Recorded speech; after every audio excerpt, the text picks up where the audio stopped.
오늘 우리는 교회 생활 7 베이직스 6번째, 다음 주가 7번 마지막이고요. 6번째 시간을 맞이합니다. 지난 시간에 우리가 들었던 것이 헌금, 좀 어려운 주제이긴 했는데 많은 분들이 굉장히 열린 마음으로 또 은혜를 받고 또 좋은 참여를 해 주었습니다. 그리고 오늘 우리가 듣게 될 봉사, 이 두 가지는 여러 면에서 유사합니다. 먼저는 자원함으로 드립니다. 헌금도 봉사도. 그리고 기쁨으로 드리라. 드릴 때 억지로 할 일이 아닙니다. 이건 즐거움으로 드릴 수 있는 것이고, 셋째는 자신을 드리는 것입니다. 이 세 가지가 공통점을 가지고 있습니다. 하나님은 이런 사람들의 드리는 헌금, 또 드린 시간과 은사 달란트를 통해서 하나님의 나라를 확장해 나가십니다. 그래서 우리가 헌신이라고 말하는 이 헌금이나 이런 봉사활동을 통해서 우리가 누릴 수 있는 큰 영광은 그 영원하신 하나님께서, 그 지존하신 하나님, 무소부재하시고 스스로도 모든 것들을 이루실 수 있는 하나님이 우리같이 부족한 사람들의 은사, 달란트를 통해서 일해 가신다는 사실이에요. 그래서 봉사하거나 헌금하는 분들은 시간이 지나면 지날수록 이게 부담이 아니라 은혜요 감사로 느껴지기 시작해요. 하나님, 저 같은 사람도 쓰십니까? 하나님, 저처럼 부족한 사람이 드린 이 보리떡 같은 헌신도 하나님 이렇게 아름답게 쓰십니까? 그것 때문에 감사와 감격이 넘쳐나기 시작해요. 그래서 은혜 받은 봉사, 은혜 받은 헌금은요, 이게 헌금 액수가 같고 드린 봉사의 시간이 같아도 퀄리티는 전혀 다릅니다. 그래서 은혜 받은 자가 드리는 데는 은혜가 넘쳐요. 불편함으로 억지로 하면 그것들이 이상하게 표가 나요. 내 영광 받고 내가 수고해서 사람들에게나 인정받고 교회에서 내가 좀 더 중요한 존재로 세워지기 위해서 봉사하는 것과 정말 하나님 사랑해서 은혜와 자원함으로 기쁨으로 드리는 봉사는 이상하게 비슷하게 드리는데 내용도 비슷한데 결과는 확 달라져요. 그래서 기쁨으로 드리는 것이 얼마나 중요한가 하는 것들을 이 두 개의 주제가 공통점을 가지고 있습니다. 오늘 본문은 만물이 마지막이 가깝다 하는 말씀으로 시작합니다. 7절 8절 말씀을 같이 읽겠습니다. 시작. 만물의 마지막이 가까이 왔습니다. 그러므로 여러분은 정신을 차리고 깨어 기도하십시오. 무엇보다도 서로 깊이 사랑하십시오. 사랑은 허다한 죄를 덮습니다. 아멘. 지혜로운 사람, 그들은 가까이 다가온 마지막을 알고 사는 사람이다. 그래서 항상 지혜로운 사람은 그 마음이 초상집에 있지만 어리석은 사람은 연락하는 잔치집에 있다고 자문은 말하고 있죠. 연락하는 잔치집에서 언제나 즐거울 것들을 추구하며 사는 사람들은 자신의 끝과 미래, 마지막 결산에 대해서 제대로 생각하지 못하고 사는 사람들입니다. 그리 즐겁지 않는 상상이겠지만 여러분 한번 이렇게 여러분에게 적용해 보시면 어떨까요? 그러기 전에 먼저 어떤 한 사람 이야기를 해보죠. 한 사람이 자꾸 몸이 너무 피곤하고 또 음식 먹으면 체하기도 잘하고 제대로 소화가 되지 않는 채로 힘이 들어요. 그래서 의사를 찾아가서 진단을 받았습니다. 그래서 여러 가지 검사를 종합적으로 한 의사가 이제 마지막 이 환자를 앞에 놓고 이제 진료 기록서를 쓰고 있는데, 사람들은 누구나 이렇게 좀 몸이 아파서 갔으면 궁금할 거 아니겠어요. 혹시 내가 무슨 큰 병이나 있는 거 아닌가, 내가 알지 못한 어떤 질병으로 지금 점점 이것들이 커지는 거 아닌가, 이런 염려를 갖고 있는데, 그래서 진료 기록부에 쓰는 사람을 자세히 이렇게 주의 깊게 보는데 마지막 글자를 암이라고 쓰는 거예요. 그래서 가슴이 철컥 내려앉았습니다. 근데 이렇게 손톱으로 보니까 속은 암이라. 그래서 이제 환자가 물었습니다. 선생님, 저 괜찮습니다. 저는요 늘 죽음에 대해서도 좀 준비하고 사는 사람이고 그리고 제가 죽음에 대해서 그렇게 두렵지 않습니다. 괜찮으니까 말씀 주십시오. 솔직하게 말씀 주십시오. 그랬더니 의사가 하는 말이 염려할 거 아니에요. 요즘 너무 과로하셨네요. 식사 잘 하시고 또 가능하면 좀 부드러운 음식 먹으면서 잘 쉬시면 곧 해결될 겁니다. 제가 처방해 주는 약 드시면 됩니다. 근데 이분이 마음이 편치 않는 거예요. 분명히 소근암이라는 글자를 봤거든요. 그래서 선생님 괜찮습니다. 정말 저 괜찮습니다. 다른 사람에게 이야기하지 말고 제가 오히려 준비할 수 있도록 해 주십시오. 그랬더니 이 선생님이 진지하게 하시는 말씀이 소근암은 제 이름입니다.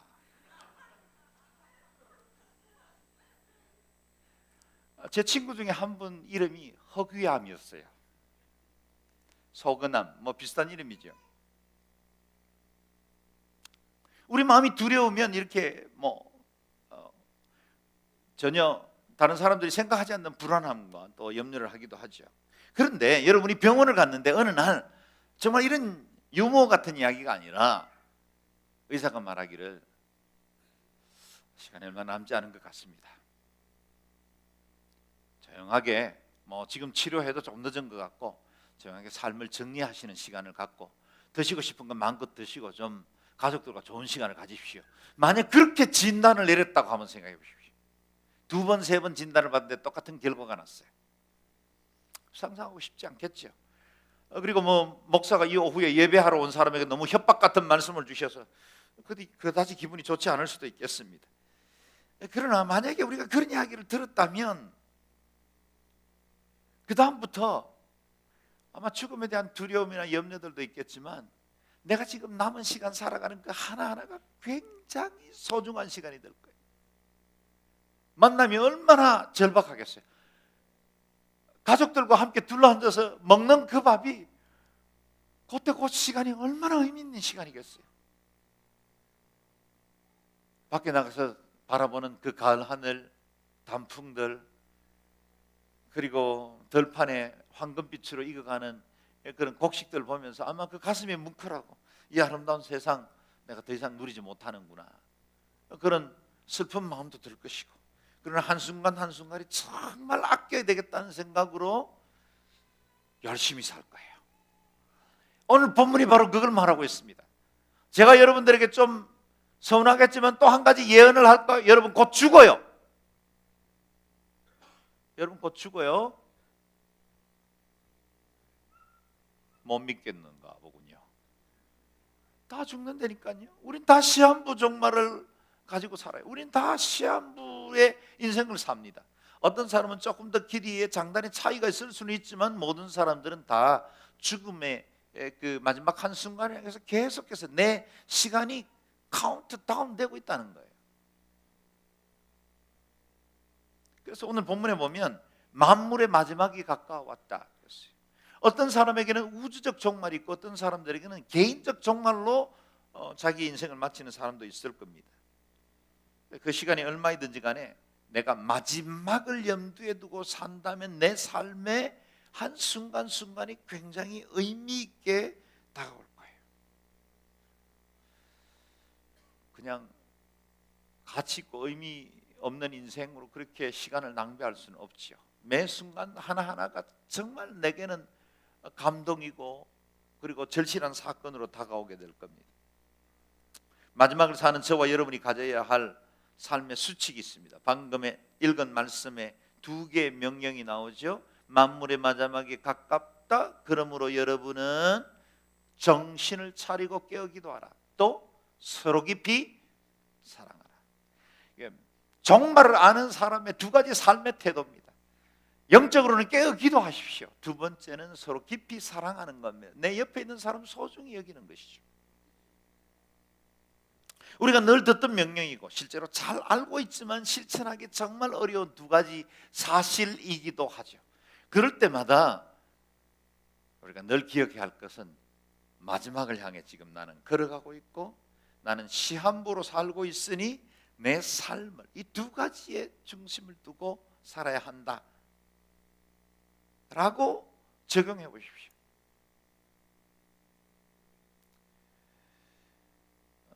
깨어 기도하라. 서로 깊이 사랑하라. 그리고 만물의 마지막이 가까움을 아는 사람에게 세 번째 주어진 명령이 있어요. 9절 10절 같이 읽겠습니다. 시작. 서로 대접하기를 불평 없이 하십시오. 각자 은사를 받은 대로 하나님의 각양 은혜를 맡은 선한 청지기 같이 서로 섬기십시오. 마지막을 알고 사는 사람들이 해야 될 또 한 가지의 일은 뭐냐면 서로 대접하고 받은 은혜와 은사를 가지고 다른 사람을 섬기라. 마지막을 사는 사람들. 내 남은 삶이 얼마 되지 않았다면 내가 그동안 애지중지하고 그냥 아끼고 살던 것 좀 베풀어질 거예요. 나누기도 할 거고. 내 이것 가지고 무덤에 싸고 안고 들어갈 것도 아닌데 내가 뭐하러 이것 때문에 이렇게 아웅다웅하며 사나 여유 있게 돼요. 그래서 베풀고 섬기라. 그래서 말씀 가운데 특별히 두 단어를 기억해야 되는데요. 첫 번째는 받았다 라는 말이고 두 번째는 맡았다 라는 말이에요. 받았다, 맡았다. 두 단어의 특징이 뭘까요? 수동태예요. 내가 가진 게 아니고 내가 취한 게 아니고 받았어요. 그리고 맡았어요. 그 말은 우리에게 아주 분명하게 우리에 대해서 우리의 신분을 정확하게 설명해 주죠. 우리가 우리의 삶의 주인이 아니라 우리는 관리 맡은 사람이다. 관리 맡은 사람이다라는 겁니다. 내가 가진 유형의 재산이든 무형의 재산이든 지금 내 손에 있는 것이든 앞으로 내가 얻을 것이든 그 무엇이든지 간에 그것은 받은 것이고 맡은 것입니다. 그 맡은 것을 관리하는 사람을 우리는 청지기라 그렇게 부르죠. 그래서 예수님은 자주 제자들에게 청지기 비유를 들려주셨습니다. 청지기라는 말은 관리하는 사람이다 그런 뜻이죠. 우리는 시간을 맡았고 물질을 맡았고 건강을 맡았습니다. 애당초 내 것은 없습니다. 이 땅에 빈손으로 왔습니다. 그리고 어느 날 다 떨어버리고 빈손으로 가게 될 것입니다. 청직이라는 말은 이 땅에 있는 모든 것이 내가 가진 내 명의로 되어 있는 그 무엇이라 할지라도 그건 내 소유가 아니라 나는 잠시 관리하다가 다시 돌려주어야 한다는 것입니다. 렌트된 인생입니다. 빌려 쓰고 있어요. 렌트카 타고 다니면서 너무 폼 재는 것도 웃기는 인생이에요. 여러분 우리가 가지고 있는 그 모든 것들은 다 어느 누군가에 의해서 빌려준 것들 쓰는 겁니다. 각자 은사를 받은 대로 각양 은혜를 맡은 대로 그랬어요.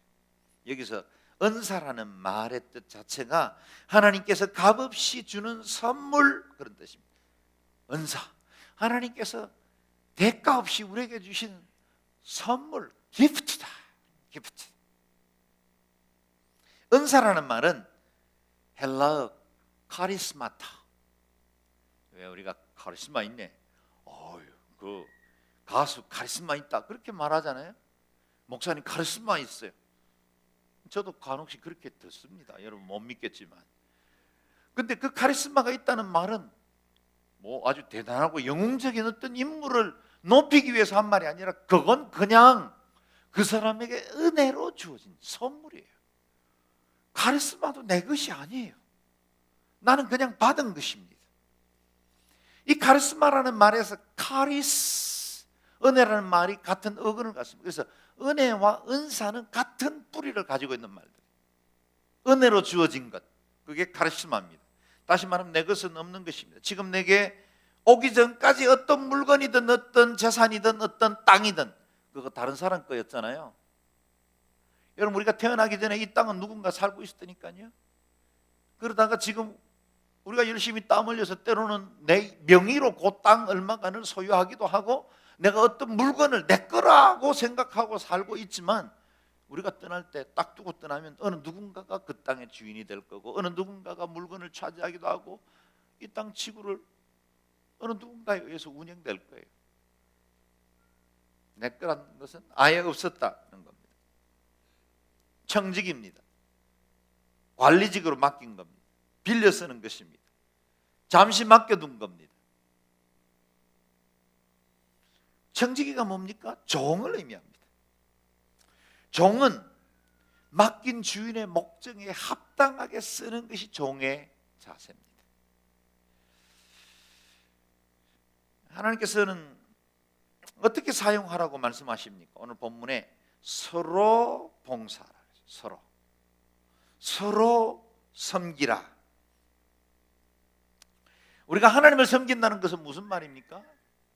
보이지 않는 하나님을 섬긴다는 말은 우리에게 주어진 이 교회 공동체, 그리고 나와 함께 믿음 생활을 하도록 보내주신 우리 신앙의 사람들을 섬김으로 하나님을 섬기는 거예요. 그래서 교회 학교에서 우리 아이들 섬기는 그 모든 일들은 하나님을 섬기는 거예요.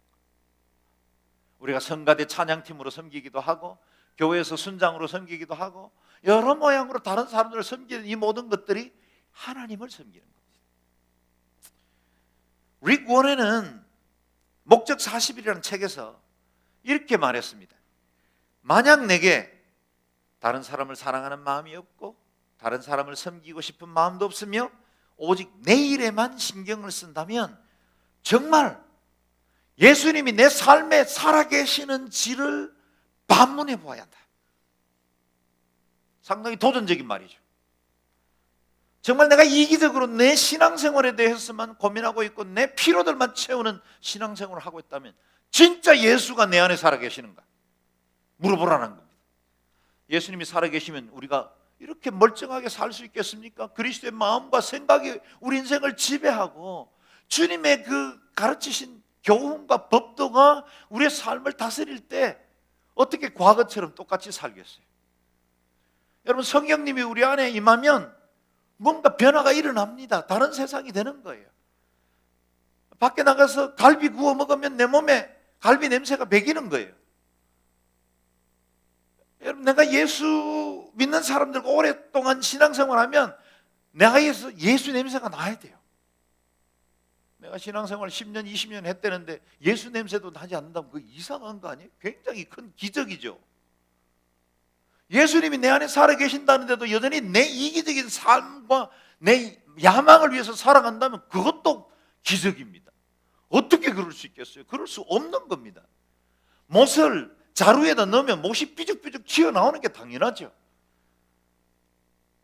불을 어떻게 가슴에 품고 살겠습니까? 내 안에 예수 그리스도께서 살아계신다면 그 예수는 내 표정에서 드러나게 될 것이고 내 삶의 행동에서 나타나게 될 것이고, 예수쟁이의 삶은 뭐가 달라도 다른 거예요. 이전보다는 내가 옛날만큼 완전히 totally different 다 그런 삶을 살 수는 없다 할지라도 그래도 내 안에 계속해서 성장하고, 옛날에는 아무 일도 안 한 것처럼 행하던 것 괜히 죄책감이 들고 마음에 부담이 되고 내가 이러면 안 되는데 이런 생각이 드는 게 예수가 그 안에 사시기 시작한 거예요. 과거에는 버젓이 짓던 죄 이제는 그렇게 못하는 겁니다. 예전에는 그냥 스쳐 지나가던 일들 지금은 돌아보게 되는 거예요. 작은 사랑이라도 나누게 되는 거예요. 그게 예수님이 내 안에 살아계신다는 표적이죠. 교회와 이웃을 위해서 시간도 물질도 헌신하지 않으면서 나는 주님을 섬긴다라고 말하는 건 어렵다. 그게 릭 워렌의 이야기입니다.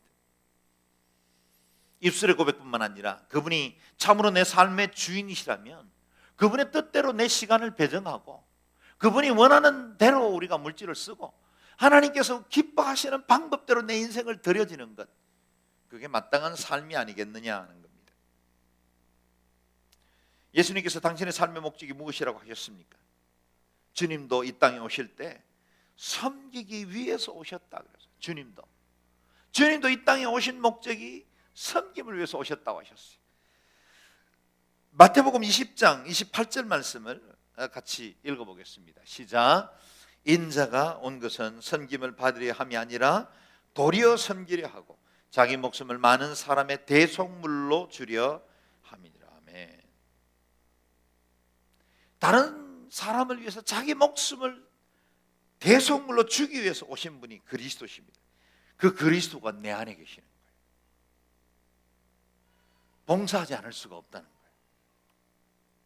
신학자 크레머는 교회의 본질은 봉사이다 그랬어요. 교회됨을 드러내는 표징 중에 하나가 봉사이다 그랬습니다. 우리는 서로를 위해서 봉사할 때 온전한 한몸 의식을 갖게 됩니다. 언제 교회를 사랑하게 되던가요? 섬길 때요. 여러분, 여기 양지 온누리교회가 내 교회처럼 여기지는 때는 언제입니까? 여기 늘 와서 예배 드리는 때가 아니라 여기서 작은 일이라도 뭔가 봉사하기 시작할 때 여기가 내 믿음의 공동체고 나의 몸이다라는 생각이 들기 시작하는 거예요. 그렇다면 어떻게 섬길까요? 9절 말씀 다시 보십시오. 9절 서로 대접하기를 불평 없이 하십시오. 서로 섬기고 대접하기를 불평 없이 하라 그랬습니다. 개역 개정 성경에는 서로 대접하기를 원망 없이 하라 그렇게 번역했습니다. 봉사하면서 가장 자주 넘어지는 시험이 불평과 원망입니다. 왜 그런 마음이 듭니까? 봉사의 목표를 잘못 잡은 겁니다. 내가 섬기면서 주어지는 동반 이익, 사람들에게 인정도 받고 칭찬도 받고 박수도 받고 싶어하는 마음 때문이죠. 내가 주님과 교회를 섬긴다는 그에 대해서는 분명해요. 그런데 부스러기를 너무 많이 요구해. 우리가 섬길 때 사람들로부터 그리고 교회 지도자들로부터 인정받고 또 칭찬받고 싶어하는 마음들이 많다는 거예요. 머리로는 아는데 내 속에 있는 욕구가 끊임없이 자꾸 주객이 전도되게 만듭니다. 그래서 오늘 본문 말씀과 같이 대접하기를 불평 없이 원망 없이 하라고 권면하십니다. 교회에서 섬기다가 지치고 서운해지거든 한번 물어보세요. 혹시 내가 지금 이 섬김과 봉사의 목표를 다른 곳에 두고 있지는 않는가? 혹 다른 부스러기 은혜 그 무엇을 동반 이익을 받으려고 했기 때문에 지금 내 마음이 이렇게 좀 서운해지고 마음 어려워지는 건 아닌가를 점검해 보시자라는 겁니다. 요한복음 13장 13절 14절 말씀 같이 한번 읽어볼까요? 시작. 너희가 나를 선생이라 또는 주라 하니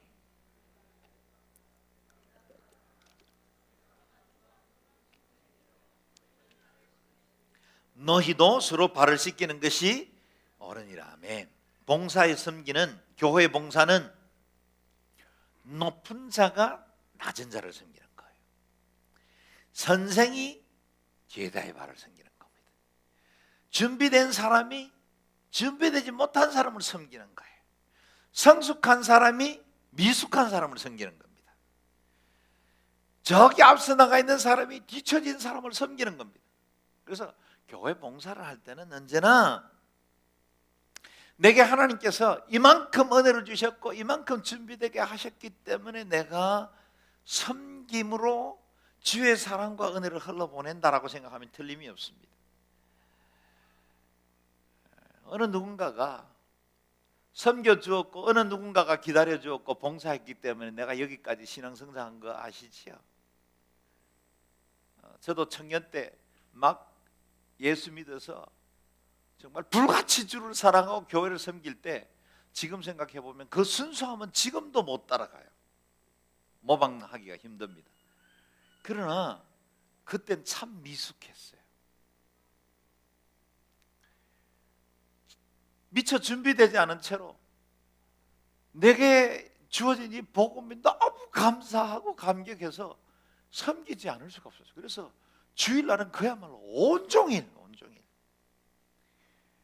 교회에서 청년부 활동은 그냥 당연하게 하는 것이고 교회 학교 교사로 섬기고 성가대로 섬기고 또 우리 교회에서 섬기는 게 부족해가지고 예배 다 마치면 저기 넝마주의들이 모이는 교회 찾아다니면서 그 제가 한번 이야기했던 그 존경하는 장로님들과 함께 소외된 사람들 예배 섬기는 일에 같이 돌아다니고 또 저기 개척교회, 연약한 교회 찾아다니면서 당시에는 제가 그래도 기타를 좀 쳤기 때문에 처음 기타를 배울 때는 하늘과 땅 사이에 꽃비가 내리더니 그런 것부터 배운 기타였지만 복음을 위해서 찬양할 수 있는 기타가 되어서 지금도 조금은 쳐요. 네, 조금은 치는데 뭐 요즘 기타 치는 분들이 원체 저분을 보면 나는 기타 친다고 말하는 건 정말 죄를 짓는 것 같아. 정말 대단한 우리 기타리스트, 우리 찬양 사역자들이 있어 얼마나 감사한데. 그때 그 얕은 통기타 시대였으니까. 그래서 주일 날은 아침부터 거의 별을 봤어야 돼요. 별을. 그냥 여기저기 막 섬기고 다녔는데 돌아보면 미숙하기도 하고 아슬아슬하기도 하고 청년들끼리 막 모여서 그냥 주중에도 엄청나게 기도하면서 그냥 방언하고 서로 예언해주고 통변하고 그랬는데 지금 생각해보면 내가 만약 담임 목사면 이 청년들 조심시켰을 것 같아. 너희들 너무 그러면 안 된다 이렇게 했을 것 같아요. 그럴 만큼 저희는 뜨거웠어요. 미숙했죠. 부족했지만 근데 어느 누군가가 기다려 주었어요. 부족하지만 그래도 열심히 하는 거 정말 보기 좋아서 아이고 우리 도선생 보니까 제가 도선생이지 않습니까? 우리 도선생 보니까 진짜 먼저 된 자가 나중되고 나중된 자가 먼저 되는 것 같아. 진짜 잘 섬기네. 고마워. 그렇게 말해줬어요. 격려받고 그것이 또 즐거워서 또 더 섬기고. 여러분 우리가 이와 같이 어느 누군가가 섬겨서 내 믿음을 자라나게 했다면 동시에 우리 또한 아직도 조금은 미숙하고 조금 아직도 봉사할 수 있을 만한 여력과 준비가 되어 있지 않는 사람을 위해서 내가 섬기고 수고함으로 그들을 돕고 그것이 세대와 세대를 따라 복음의 은혜가 흘러가고 다른 사람들에게 하나님의 사랑이 확산되고 그것이 바로 봉사의 일이라는 겁니다. 다음으로 기억해야 할 단어 중에 하나가 서로라는 단어. 서로. 오늘 본문에는 서로라는 단어가 3번이나 나오는데요. 8절 서로 사랑하라. 9절 서로 대접하라. 10절 서로 섬기라. 서로. 교회는 파레토의 원리처럼 20%의 사람이 나머지 80%를 이끌어가는 구조가 되면 안 됩니다. 그러나 죄송하지만 대부분의 교회는 그 같은 논리로 이렇게 교회 구조가 이루어져 있어요. 세상의 원리도 한 20%의 사람이 80%를 이끌어가잖아요. 이 파레토의 원리는 개미에게서 나오는데 여러분 개미가 굉장히 부지런하고 건면하다고 알고 있지만 개미들이 이렇게 행렬을 따라서 일을 하는 걸 보면 개미들이 막 왔다 갔다 하는데 굉장히 부지런하게 막 때를 지어서 왔다 갔다 하는데 실제로 일하는 개미는 20%밖에 안 된대요. 나머지는 그냥 왔다 갔다 하는 거예요. 그래서 일하는 개미를 한 20%를 핀셋으로 집어내봤대. 그랬더니 나머지 20%가 또 일하더라는 거예요. 근데 세상의 여러 원리들도 대부분 재정이나 교회의 경영 원리들에 20%가 80%를 이끌어가요. 근데 교회에도 비슷한 원리가 적용돼요. 저는 그게 참 마음이 아픕니다. 특히 저기 서빙고 캠퍼스, 양재 캠퍼스는 5%, 10%도 안 될걸요. 봉사하고 섬기는 이들이. 나머지는 그냥 왔다 갔다 하는 거예요. 미안해요. 예배 그냥 왔다 갔다 한다는 게 잘못이 아니고 분명 하나님의 그 몸인 이 교회와 공동체를 위해서 누군가가 섬겨야 되는데 섬기지 않은 채로 왔다 갔다 하는 사람들이 너무 많다는 거예요. 그래서 사실 양지 온누리교회 같은 데는 굉장히 축복받은 교회예요. 정말 내 입으로 이 담당 목사가 자랑하는 건 정말 잘못이라고 또 신뢰도 별로 없는 말이라고 저는 생각하지만 진짜 우리 교회 좋은 교회예요. 아멘 한 3분. 우리 교회 진짜 좋은 교회. 왜 좋은 교회냐? 우선 교회가 크지 않아서 좋아요. 뭐 이 주변 환경 이건 뭐 우리 다 아는 것이고 뭐 더할 나위 없이 주변의 환경, 파킹랏, 아직도 많이 비어 있는 예배 자리 뭐 모든 면에서 굉장히 잘 준비된 이 외부의 시설이나 환경들도 좋지만 우리 교회 공동체가 크지 않다는 건 굉장히 큰 축복인데, 교회 공동체가 크지 않으면 단점이 뭐냐면 일반적으로 양육 프로그램이나 교회 시스템이 약해요. 근데 우리는 서울 온누리교회가 30년간 검증된 프로그램과 양육 시스템이 고스란히 있어요. 그리고 우리 공동체는 크지 않아요. 그래서 그 모든 것들을 누릴 수 있으면서도 서로 성도 간의 깊은 교제도 나눌 수 있고, 이 파레토의 원리를 극복해서 서로 사랑하고 서로 대접하고 서로 섬길 수 있는 좋은 환경을 갖춘 교회라는 거예요. 그리고 교회라는 건 뭐 아주 특출한 은사를 가진 몇몇 사람들만 섬기는 데가 아닙니다. 우리 교회는 굉장히 디자인에 이런 것들이 세련되기 때문에 사람들이 짐짓 내가 뭘 봉사하려고 하면 조금 좀 주저하게 된다는 이야기도 제가 들은 적이 있어요. 그러나 교회는 몇몇의 전문가가 호텔의 뷔페 식당처럼 아주 그냥 멋지게 잘 차려놓고 맛있는 음식을 차려놓고 수많은 사람들이 그냥 와서 음식만 먹고 가는 그런 구조가 아니에요. 교회는 파틀락이에요. 파틀락. 자기가 뭐 어떤 사람은 김치 해오고, 어떤 사람은 잡채 해오고, 어떤 사람은 된장국 끓여오고, 누구는 밥만 하고, 또 바빠서 못 도면 그냥 젓가락만 하나 들고 오고, 그렇게 해서라도 각각의 하나의 은사 달란트를 가지고 가져온 것들 서로 나눠 먹었더니 좋은 뷔페의 상이 되는. 그래서 먹었더니 이 부추전은 영 엉망이네. 집사님 다음번에는 부추전 가져오지 마세요. 이러면 안 돼. 왜 봉사를 그렇게 합니까? 당신 봉사 때문에 이 사역 자체가 별로, 이러면 안 돼요. 아니 뭐 먹다 보면 좀 인기 있는 음식도 있고 좀 맛없는 음식도 있어야죠. 그렇죠? 뭐 사역 프로그램 하다 보면 아주 뭐 모든 것들이 빈틈없이 잘 진행된 것도 있고, 어떤 거는 조금 뭐 어색했지만 그래도 버벅해도 또 그 나름 또 은혜가 있잖아요. 그래서 저는 우리 온누리교회가 너무 세련되지 않았으면 좋겠다 싶습니다.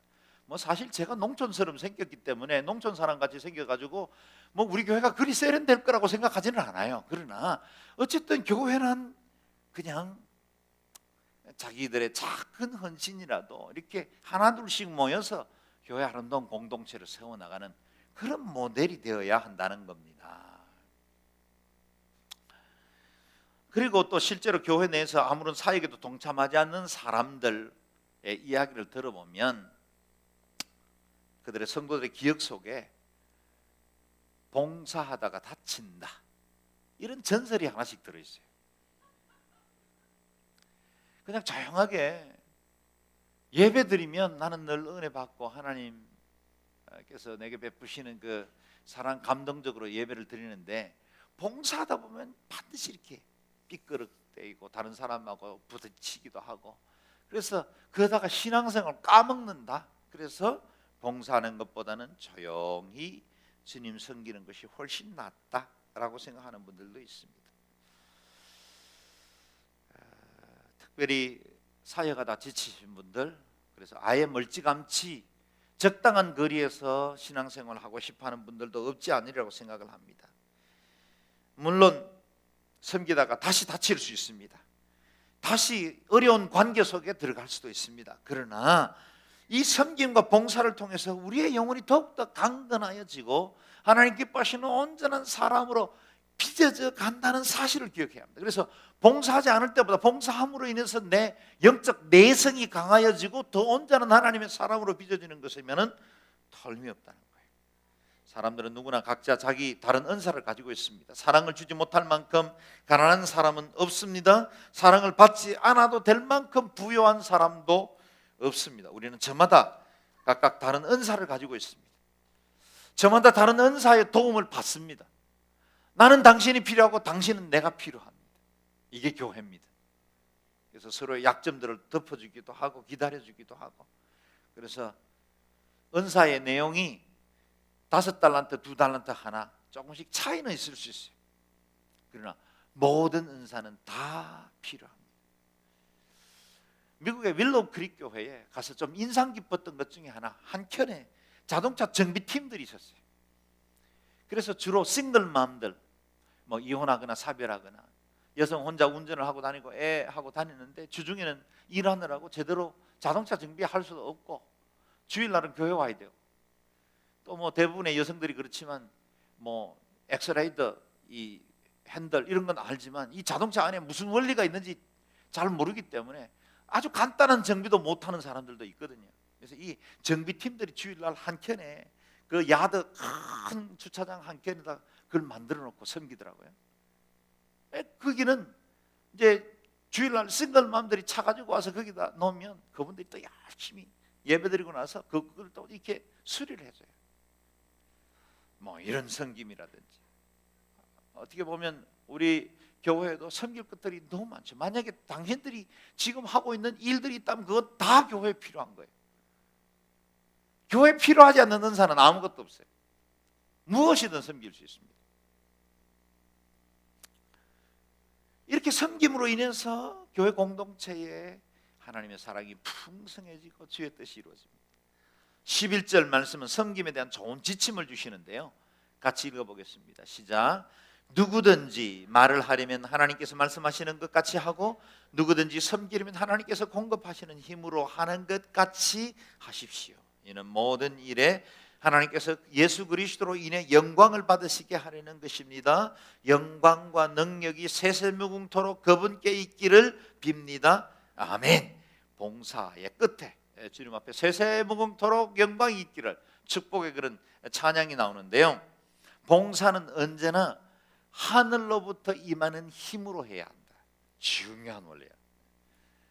여기 좀 그 앞에 부분을 빼면 이렇게 읽을 수 있어요. 하는 것 같이 하십시오. 왜 저 우리 아이들 뭐 일 시켜놓으면 막 하기 싫어서 억지로 그냥 이런 들 있잖아요. 그때 우리가 하는 말이 좀 하는 것 같이 좀 해, 그렇게 말하잖아요. 여러분, 제가 여러분에게 동일하게 권면하고 싶어요. 하는 것 같이 하세요. 그 하는 것 같이가 뭐예요? 하나님이 위에서 주시는 힘으로 주는 것으로 섬기는 것 같이 섬기라 하는 것입니다. 내 힘으로 하는 것 같이 하는 거 말고 하나님이 위에서 주시는 그 지혜와 능력, 그 힘으로, 하나님 공급하시는 힘으로 하는 것 같이 하십시오. 세상에 많은 일들은 능력 있는 사람이 하고 지혜 있는 사람들이 하지만 교회의 일은 하나님의 일이기 때문에 하나님이 위에서 주시는 힘으로 하는 것 같이 해야 합니다. 그래서 조금 더뎌도 괜찮습니다. 하나님이 공급하시는 힘으로 하는 일이 되어야 합니다. 이 모든 것을 통해서 고린도전서 10장 31절 말씀처럼 그런즉 너희가 먹든지 마시든지 무엇을 하든지 다 하나님의 영광을 위해서 하라. 하나님이 쓰시는 사람은 강한 사람이 아니라 상한 심령을 가진 사람들입니다. 하나님이 쓰시기 좋은 일꾼은 잘 준비되고 능력 있는 사람이 아니라 하나님 앞에 자신을 내어드리는 사람입니다. 하나님은 불완전하고 평범해 보이는 사람들을 통해서 위대한 일들을 이루시는 분이십니다. 주의 온전하심을 그제서야 드러내시죠. 그래서 볼품없고 깨어지기 쉬운 질그릇에 가장 값진 포도주를 담아놓는 거예요. 보화는 그곳에 담겨 있는 겁니다. 아무도 나는 봉사할 자격이 없다라고 말할 수 없다는 뜻입니다. 고린도전서 1장 27절에서 29절 같이 읽어볼까요? 시작. 그러나 하나님께서 세상에 미련한 것들을 택하사 지혜 있는 자들을 부끄럽게 하려 하시고 세상에 약한 것들을 택하사 강한 것들을 부끄럽게 하려 하시며 하나님께서 세상에 천한 것들과 멸시받는 것들과 없는 것들을 택하사 있는 것들을 폐하려 하시나니 이는 아무 육체라도 하나님 앞에서 자랑하지 못하게 하려 하심이라. 아멘. 약한 그것을 들어서 하나님은 강한 자를 부끄럽게 하시는 것입니다. 우리는 이 세상을 섬기도록 보냄받았습니다.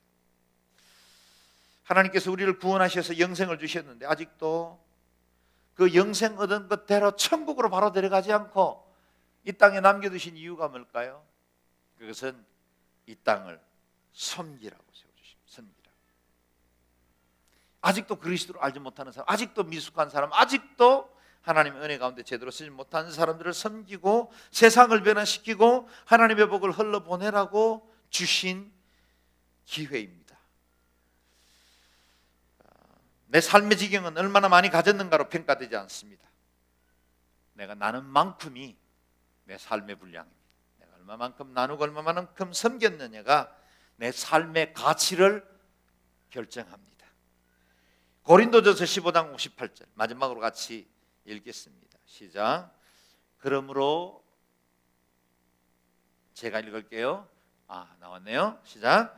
그러므로 내 사랑하는 형제들아 견고하며 흔들리지 말며 항상 주의 일에 더욱 힘쓰는 자들이 되라.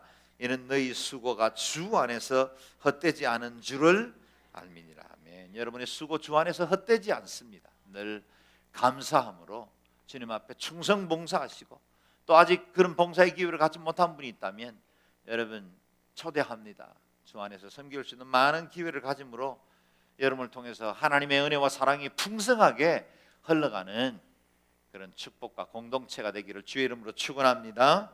기도하겠습니다. 기도할 때 이 시간에 같이 통성을 한번 기도하겠습니다. 하나님, 우리에게 주신 이 봉사의 직분, 이 선교의 직분을 잘 감당할 수 있도록 도와주시고 저희를 통해서 선한 청지기와 같이 내게 주신 이 삶의 기회, 내 것 아닌데 양도받은 인생인데 빌려 쓰는 이 기간 동안 주님 기뻐하시는 뜻대로 잘 활용함으로 칭찬받는 청지기들 되게 하여 주옵소서.